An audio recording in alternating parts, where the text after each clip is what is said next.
You're listening to the Kilcullen Diary podcasts, stories in sound from a village grown bigger.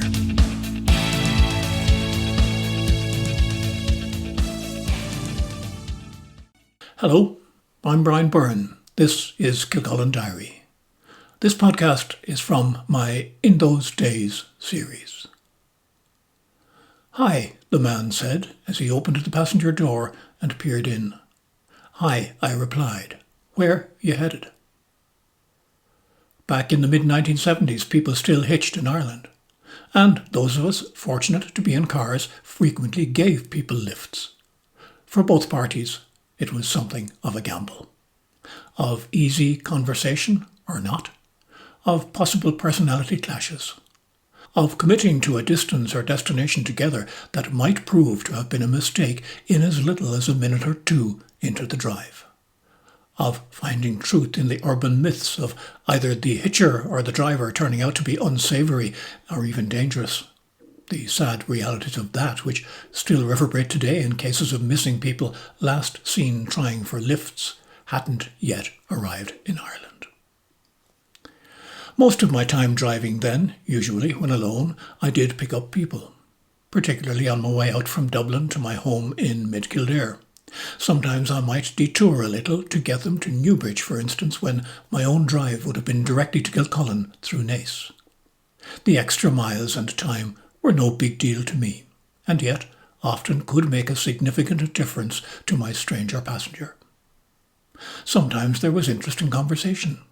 Other journeys were made in silent listening to the car radio. Before Ireland gradually joined the League of Dangerous Places for Hitching, I had no bad encounters with people I gave lifts to. The mid-1970s were before our motorways. The traffic lights at Newlands Cross on the outskirts of Dublin was a favourite spot for people seeking a lift, with cars regularly moving slowly off on the green light. That facilitated both hitcher and driver with time to seek or decide. A stop there for down-country buses was a last recourse option for those who failed to get a ride. One morning, I don't remember why I'd been in the city so early, the lights stopped me at Newlands around 10:30. Waiting for the green, I saw a couple standing at the bus stop, both with backpacks, a duffel bag at the man's feet. To me, just past beyond my 20s, they looked not quite elderly, maybe a little less than my parents' age. The man's thumb was tentatively out as the lights changed and the traffic moved off. I decided, pulled over and waited. After those introductory highs, the woman had caught up and also bent down to look in. She smiled, a pleasant, motherly kind of woman. "We missed our coach," she said. "We'll go as far as you can take us, where we can maybe get a bus onwards, towards Limerick." The accent was North American. I nodded. "Sure, I can take you to Newbridge. It'll get you on your road. There are several Limerick buses through there."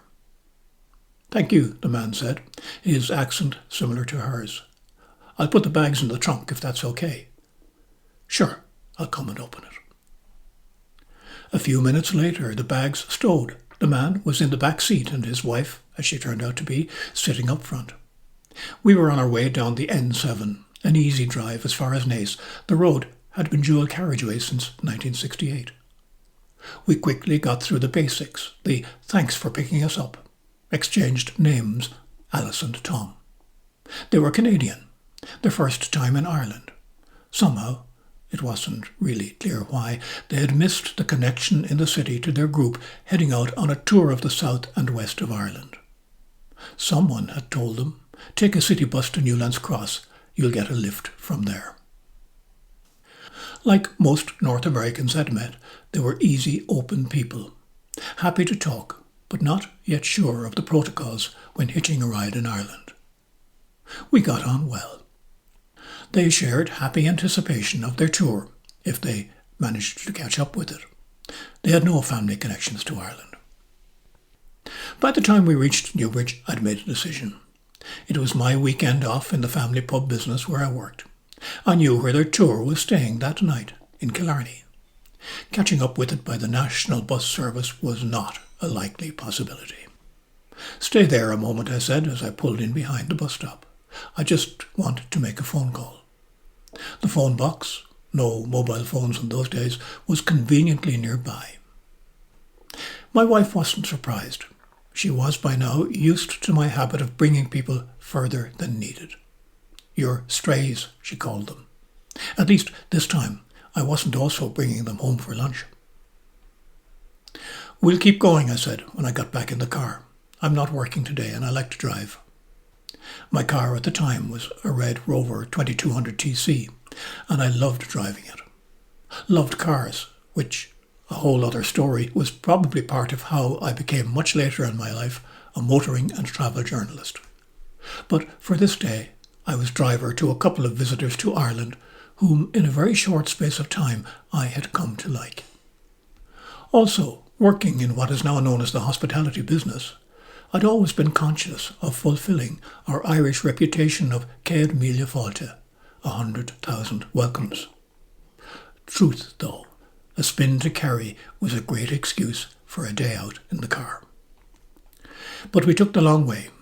We stopped in Kildare to look at the Round Tower and Cathedral in a place of spirituality going back to the time of St. Bridget. We drove through the pretty town of Abbeyleix, the oldest planned estate town in Ireland. We stopped at the Rock of Cashel, where the King of Munster was reputed to have been converted to Christianity by St. Patrick. We paused at several other places on the way that were probably on the route of many a tourist coach. Some of them I knew from my childhood when driving with my dad, a much-thumbed hardback Road Book of Ireland on my lap. Published in the mid-1950s by the Automobile Association, its almost 300 pages included thumbnail write-ups of virtually every village and town in the country, compiled by Michael Morris, also known as Lord Killannon. In a number of these places I also recalled owners of bars, as my dad, a prominent publican, had friends in the same business, it seemed, in every town in Ireland. All that made it a very slow trip to Killarney, and it was dark when I helped Alice and Tom with their luggage up the steps of their hotel. The rest of their tour group were probably in the middle of their evening meal. "Stay the night," Alice urged me. "We'll pay for it. It's the least we can do." I declined. It was time for them to join their own group and for the rest of their holiday to find out with a real tour guide the Ireland that they'd come to experience.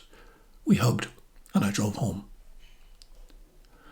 For many years after that, around the anniversary of their trip to Ireland, there was a postcard from Canada signed by Alice and Tom, just to say they were thinking of the day they had spent with me. After some years, the card only had Alice's name. Eventually the card didn't come at all. But though details are lost in the mists of overcrowded memory and the passage of too many decades, that day remains one of my fondest. In showing that couple some of the places on our journey, I had relived many of my own early years on the road with my dad. They often were slow and staggered trips too. I had done Alice and Tom a favour, sure, but I had got at least as much in return. I'm Brian Byrne. This is Kilcullen Diary. Thank you for listening.